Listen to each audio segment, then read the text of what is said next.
Des fois, je me demande vraiment comment j'ai fait pour survivre à tout cela. Yo la mif, j'espère que vous allez bien. Comme vous le voyez, j'essaie vraiment d'être énergique. Vous voyez, d'habitude, je filme le matin. Mais là, je filme pendant l'après-midi vers... Il est quelle heure déjà? Il est 16h46. Donc, du coup, vous voyez, je suis un peu énergique que d'habitude. Donc voilà, j'espère que vous allez bien et bienvenue aux nouveaux abonnés. Donc faites comme chez vous. Et je tenais à vous remercier pour vos retours de ma dernière vidéo. J'ai bien aimé vos retours et ça fait du bien de voir vos commentaires que bah comme on le voit, on n'est pas si seul que ça dans certains combats et ça fait du bien. Donc merci. La vidéo d'aujourd'hui va être très sympa, mais traumatisante pour moi. Aujourd'hui, donc, je vais parler de mes pires anecdotes. Et si vous êtes étudiant et que vous vivez surtout en campus, vous savez que c'est une période assez inoubliable et que vous vivez des trucs vraiment insolites. Donc, je vais vous faire part de mes 4 anecdotes, mes 4 pires anecdotes que j'ai pu vivre à l'université. Donc, préparez-vous bien. C'est parti pour une nouvelle vidéo. Let's go. Pour ma première anecdote, je pense que c'était ma première année. Ouais, quand tu viens, que tu n'as pas d'expérience, que tu ne connais rien du tout. Donc, je devais trouver un ami pour y entrer et tout. Premier problème, la porte reste fermée. Pourquoi? Parce que ils ont changé la serrure. Donc, du coup, on est allé voir le chef de résidence, autant pour moi.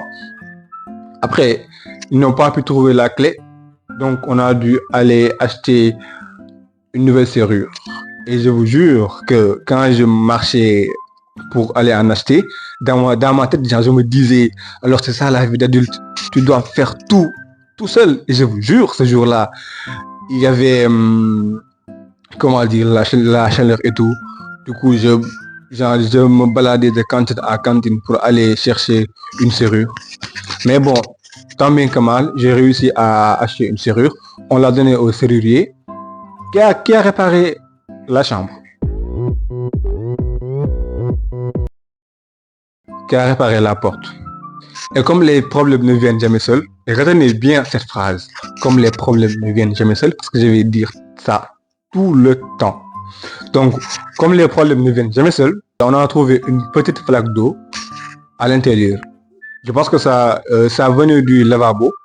Donc du coup, ça a coulé comme ça. Donc, on a pris la serpillière. Je pense qu'il va se reconnaître sur la vidéo, peut-être, s'il le voit. Donc, il a pris la serpillière, nettoyé, et c'est bon, mission accomplie. Tout est redevenu à la normale. C'est ainsi que c'était ma première anecdote. Oui, je sais, c'est court, mais attendez, laissez-moi une seconde de chance en fait, parce que je vais garder la pire pour la fin. Donc, on va monter le niveau petit à petit. Donc, vous voyez, bref, on y va pour la deuxième anecdote. C'est parti.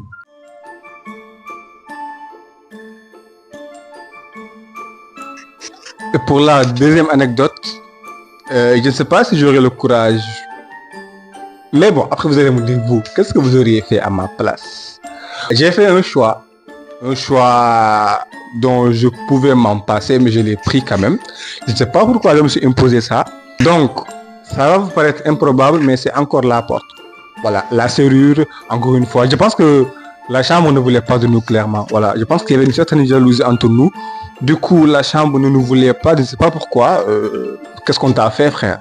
Voilà, frère ou sœur, c'est une chambre, donc on va dire, qu'est-ce qu'on t'a fait? Qu'est-ce qu'on t'a fait, en fait, ma sœur? Qu'est-ce qu'on t'a fait? Hein? Bref. Donc, c'est la porte, encore une fois. La clé, par exemple, pour fermer la porte, c'est pas un problème. Mais pour l'ouvrir après, c'est là que les problèmes commencent.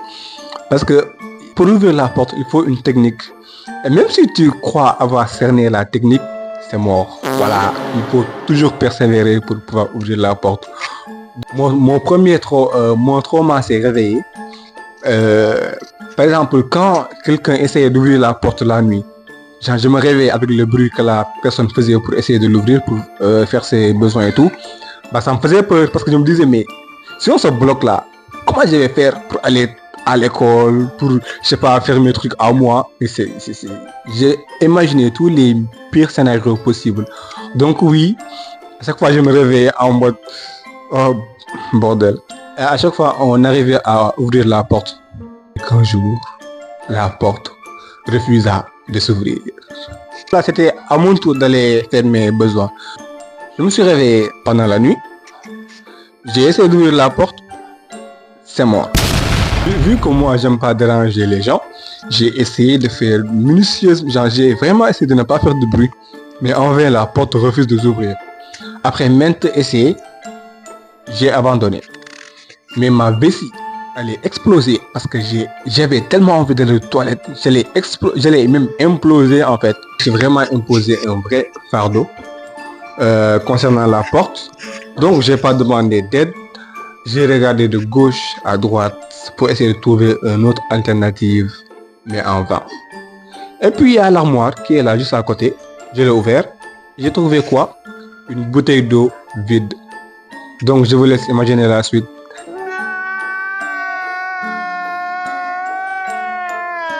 Dites-moi, qu'est-ce que vous auriez fait à ma place?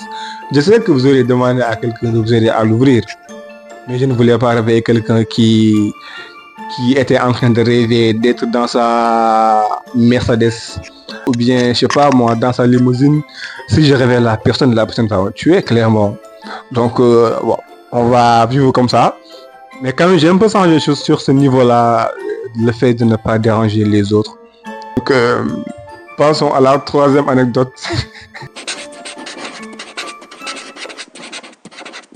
Cette fois-ci, le rôle ne vient pas de la serrure, mais de son ami la clé. Voilà. Donc vous voyez dans certains pavillons, il y a des emplacements où les emplacements sont numérotés, il y a des clés dedans. Donc genre, c'est par exemple si moi je sors et un autre membre de la chambre veut prendre la clé, bah, il va aller dans l'emplacement de notre chambre, genre le numéro, et prendre la clé. Vous voyez. Et un jour, il s'est avéré que la clé a disparu. On ne sait pas pourquoi. On a cherché partout, matin, midi, soir. On n'a rien trouvé, rien du tout. On a vraiment cherché partout. On s'est dit que peut-être qu'une personne s'est trompée de clé. Mais normalement, si la personne s'était trompée de clé, bah, il allait ramener la clé. Donc pourquoi la garder? On était trois. On n'a rien trouvé et c'est là que j'ai perdu espoir. Je suis allé vers les escaliers pour m'asseoir parce que j'étais vraiment dégoûté. Donc du coup, la nuit commence à tomber, les gens regagnaient leur chambre et tout. Et là, vraiment, j'étais déboussolé. Donc, qu'est-ce qu'on a fait? Le premier, lui, je pense qu'il est allé dans une chambre. Parce qu'à l'époque, je pense que moi et mon autre ami là, on n'avait pas trop de contact. Donc, du coup, on ne pouvait pas aller dans une chambre pour aller dormir là-bas. Parce qu'on ne connaissait quasiment personne. Vu qu'il est plus âgé que nous, donc il se connaît, genre, il connaît beaucoup de monde. Donc du coup, nous, qu'est-ce qu'on a fait? On est allé vers le jardin, on a vu des bancs, on s'est assis. Et quand je me suis assis sur le banc, c'est là que j'ai compris que ce banc-là sera mon lit. C'est là que je me suis dit, mais alors c'est ça, vivre dehors, genre dormir dehors en fait. Cette insécurité-là, parce que je me dis dans ma tête, vas-y, on va me retrouver dans les journaux et tout. On a retrouvé un jeune homme mort dans le jardin. Stop it. Get some help. Vraiment des trucs bêtes comme ça. C'est là que tu te dis que on a vraiment de la chance d'avoir des lits et tout. De se plaindre tout le temps, c'est pas cool. J'ai mis du temps à dormir. Cette nuit-là, c'était vraiment quelque chose. Hein. C'était vraiment quelque chose. Donc au réveil, on est remonté. Devinez quoi? On pouvait ouvrir la fenêtre de derrière et entrer.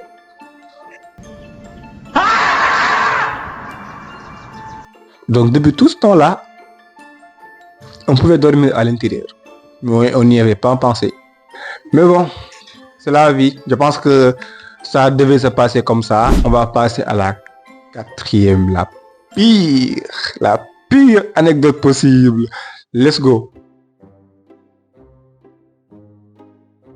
Pour la quatrième et dernière anecdote, Vous avez les problèmes quand ils viennent seuls, ça va. Mais quand ils s'enchaînent, catastrophe. Je vous explique. Je me lève vers 9h pour aller me doucher. Bon, on va l'appeler Abdou. Il y avait Abdou qui était en bas, qui parlait avec sa meuf sur WhatsApp. Appel vidéo. Après, moi, dans ma tête, je me suis dit, tiens, lui, je pense qu'il ne va pas bouger. Erreur. J'aurais dû demander s'il allait sortir ou pas, mais je ne l'ai pas fait. Donc, je suis sorti aller me doucher. En revenant, j'ai essayé de toquer plusieurs fois. Personne ne répond. Je pensais qu'il dormait et tout, mais non. Il était vraiment sorti. Donc là, j'étais là, avec mon short, mon seau d'eau, mon niampé ici. Et j'étais vraiment en mode, mais attendez, mais c'est pas possible. C'est pas possible, c'est pas possible. Mon corps commençait à se sécher, je devenais tout blanc. Et il fallait coûte que coûte que je me cache. Mais impossible, on est au campus, frère, on est au campus, c'est impossible.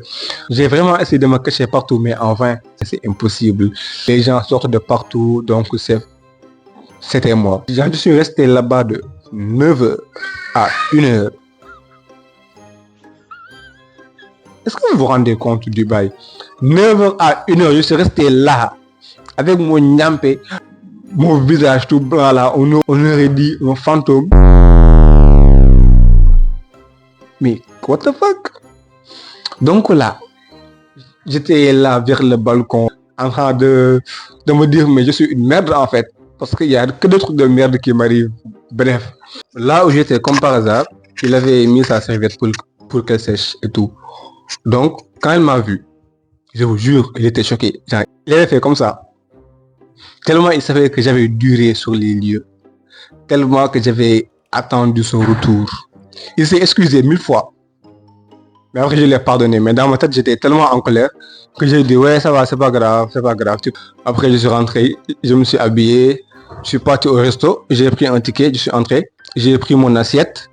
Et vu que là-bas, on te donne 2 fourchettes, bah, j'ai pris mon assiette, mais il n'y avait pas de fourchette. Donc, j'ai posé mon assiette pour aller en chercher. À mon retour, j'ai rien trouvé. Voilà. J'ai rien trouvé. J'ai demandé aux gens qui étaient à côté. Ils n'ont rien dit. C'est impossible que vous étiez là. J'ai posé mon assiette. Vous me dites que vous ne trouvez pas mon assiette. Et jusqu'à preuve du contraire, je les accuserai. Donc, j'ai pas vu mon assiette. Je pense qu'à cette époque, je ne savais pas que je pouvais prendre un autre ticket, entrer encore. Mais vu que j'étais nouveau à l'université, je n'avais pas pensé à cette option. Du coup, je suis sorti en colère pour aller acheter à manger. Donc, j'ai voulu acheter un local, genre c'est un pain rond plus omelette et frites. Donc, j'ai fait la queue pendant 10 minutes ou 20 minutes. À la fin, le gars me dit quoi? J'ai pas de monnaie. God, please, no! No! No! No!